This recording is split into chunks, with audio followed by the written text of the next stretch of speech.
तो भाई आ गया है वन पीस का एक और नया एपिसोड जहां फाइट होने वाला है किजारू वर्सेस लूफी का। लेकिन शुरू करने से पहले मेरे पास तुम सभी के लिए एक सवाल है जो कि वीडियो में कहीं भी मिल सकता है, तो स्किप करने का तो बिल्कुल भी मत सोचना। और जो भी पहले सही आंसर देगा उसके कमेंट को पिन कर दिया जाएगा और साथ ही नेक्स्ट वीडियो पे हम उसे शाउट आउट भी देंगे। Now let's dive towards the episode. हम देखते हैं कुमा को, जिसे रिवोल्यूशनरी आर्मी ने होली लैंड मारीजोरा से रेस्क्यू किया हुआ है। भाई कुमा की हालत इतनी ज्यादा खराब कर दी है इन सेलेस्टियल ड्रैगन्स ने कि बेचारे ने अपने सारे सेंसेस को ही खो दिया है। और कुमा के सेंसेस को रिस्टोर करने के लिए ही उसे क्विंडम आइलैंड लाया गया है। कुमा का रिस्टोरेशन प्रोसेस चल ही रहा होता है कि उसी बीच वो वहाँ से भाग जाता है। और भाई यहाँ हम रेवोल्यूशनरी आर्मी के लीडर और लूफी के फादर मंकी डी ड्रैगन को भी देखते हैं, जिनके साथ एक समय पर कुमा काम किया करता था। कुमा उड़ते उड़ते रेड फोर्ट में जा टकराता है और सीधे नीचे गिर जाता है, जहाँ सभी लोग उसे देखकर इधर उधर भागने लगते हैं। और तुम्हें तो पता ही है, रेड फोर्ट के ऊपर है होली लैंड मारीजोरस, जो कि सेलेस्टियल्स का ठिकाना है। कुमा चढ़ते चढ़ते सीधा मारीजोरस में पहुंच जाता है, जहाँ सोल्जर्स उस पर कैनन फायर करके उसे चेन से बांध लेते हैं।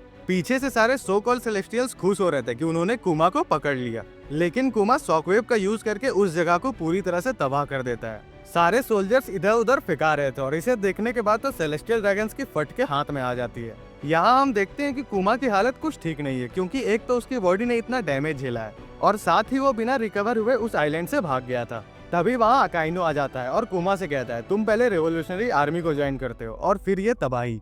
अगर तुम अपने सारे सेंसेस को खो ही चुके हो तब तो तुम बस एक रोबोट बन के रह गए हो, जो अब हमारे किसी काम का नहीं है।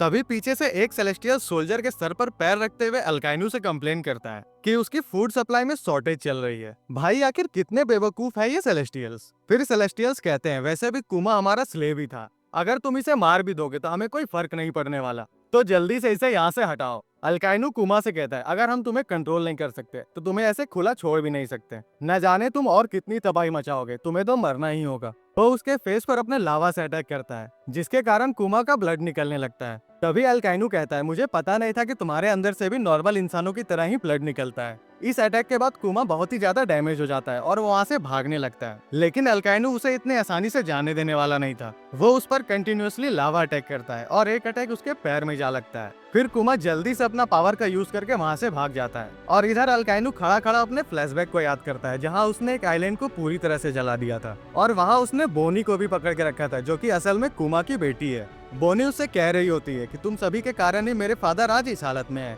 तुम लोगों ने उन्हें एक वेपन में कन्वर्ट कर दिया। जिस पर अल्काइनो उसे बताता है कि तुम्हारे फादर ने ही खुद वॉलंटियर किया था खुद को वेपन बनाने के लिए। बोनी रोते रोते कहती है, ऐसा हो ही नहीं सकता, मेरे फादर मुझे ऐसे छोड़कर जा ही नहीं सकते। फिर सीन शिफ्ट होता है और हम आइलैंड का सीन देखते हैं, जहाँ सभी पैसिफिस्टर्स सी बीस्ट वेपन्स को खत्म कर रहे थे और अब तो नेवी सोल्जर्स भी आइलैंड के अंदर घुस चुके हैं। इधर हम लेवो फेस में देखते हैं कि लूफी और काइजरू की फाइट कंटिन्यू हो ही रही होती है। लूफी अपने स्नेकमैन फॉर्म में ट्रांसफॉर्म होकर उस पर कंटिन्यूअसली अटैक करता है, पर काइजरू उन सभी अटैक्स को डिफेंड कर लेता है। फिर काइजरू उससे कहता है कि तुम सभी तो पायरेट्स हो, तो तुम सभी वेगापंक को क्यों बचा रहे हो। जिस पर हमारा लूफी सिंपल से आंसर देता है, उसे वो पसंद है इसलिए वो उसे बचा रहा है। फिर हम देखते हैं कि काइजरू खुद को लाइट में ट्रांसफॉर्म करके आइलैंड के ऊपर चला जाता है और वापस से लूफी पर अटैक करने आता है। उसके एक ही अटैक से लूफी वेगाफोर्स 01 रोबोट को तोड़ते हुए आइलैंड के शील्ड में जा टकराता है। रोबोट के टूटते ही बोनी फ्रैंक की शिप के साथ नीचे गिर जाते हैं और लिलिथ, जो कि वेगाफोर्स 01 को कंट्रोल कर रही थी, वो रोबोट से निकलकर भागते भागते फ्रैंकी और बोनी के पास आती है और उन्हें भी भागने को कहती है,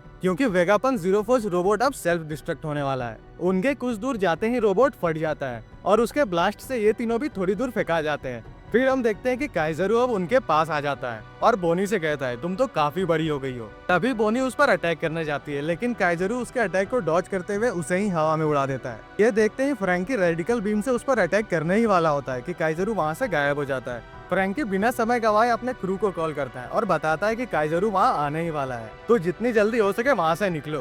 तभी हम देखते हैं कि वेगापंक, एडिसन और एटलस ने कोड को क्रैक कर लिया है, जिससे कि अब शील्ड को वो लोग कभी भी ब्रेक डाउन कर सकते हैं और पीछे द यॉक का पूरा मुंह बन जाता है। सभी क्रूमेट्स काइजरू का नाम सुनते ही बहुत ज्यादा डर जाते हैं और उसके थोड़ी देर बाद ही वहाँ पर काइजरू भी आ जाता है और उसे देखने के बाद तो भाई उसब सीधा नीचे गिर जाता है। सभी लोगों की बुरी तरह से फटी हुई है। काइजरू वेगापंक से कहता है उसने वेगाफोर्स 01 को डिस्ट्रॉय कर दिया है, जो सुनते ही बाकी सभी हैरान हो जाते हैं। फिर हम एक छोटा सा फ्लैशबैक देखते हैं, जहाँ वेगापंक ने वेगाफोर्स 01 रोबोट को इंसानियत की मदद करने के लिए बनाया था। तभी वहाँ एक और धमाका होता है, जो सुनते ही उसब कहता है, अब यहाँ क्या चल रहा है भाई, और तुम सब अब गेस करो अब यहाँ होने क्या वाला है। लूफी अपने गियर 5 में ट्रांसफॉर्म हो चुका है, यानी कि सन गॉड नीका का फॉर्म। एक फनी कैरेक्टर जो कि लोगों को हंसाते हुए दुनिया को फ्रीडम की ओर ले जाता है, वो सीधा उस बैरियर से टकराते हुए नीचे आता है और एज ऑलवेज उस मोमेंट को भी वो पूरी तरह से एंजॉय कर रहा है। फिर हम एक जाइंट रोबोट को देखते हैं और तुम सभी का सवाल यही है कि ये जाइंट रोबोट आखिर है कौन, और जो कोई भी इसका सही आंसर देगा उसके कमेंट को मैं पिन कर दूंगा, साथ ही उसे अगले वीडियो में शाउट आउट भी मिलेगा। इधर बेचारा किज़ारू परेशान कि आखिर यहाँ चल क्या रहा है। लूफी मस्ती में पेड़ों के ऊपर से जंप करते हुए लैब की ओर जाने लगता है और इस सीन को देखने के बाद तो फ्रैंकी और लिलिथ भी सोचते हैं ये चल क्या रहा है यार। लूफी अपनी जाइंट फॉर्म में आकर काइजरू को लिटरली अपने हाथों में पकड़ लेता है और उसका ये फॉर्म देखने के बाद तो उसके सारे क्रूमेट्स भी हैरान हो जाते हैं और हमारा लूफी भाई काइजरू को ऐसे पकड़ा है मानो कोई छोटी सी चीज हो जो उसका घंटा कुछ ना उखाड़ पाए। यहाँ तुम सभी काइजरू का फेस देखो, देख कर ही लग रहा है ना भाई कि इसकी वॉट लगने वाली है। यहीं पर यह एपिसोड खत्म होता है। मुझे पता है कि तुम सभी थोड़े डिसअपॉइंटेड होगे, मैं भी हूँ। मुझे भी लगा था कि इस एपिसोड में हम फाइट देख ही लेंगे, लेकिन घबराओ मत, अगला एपिसोड आते ही मैं जल्दी से जल्दी उसे अपलोड कर दूंगा। और इसके लिए तुम्हें एक ही काम करना है, हमारे चैनल को सब्सक्राइब कर लो और इस वीडियो को लाइक और शेयर करना मत भूलना।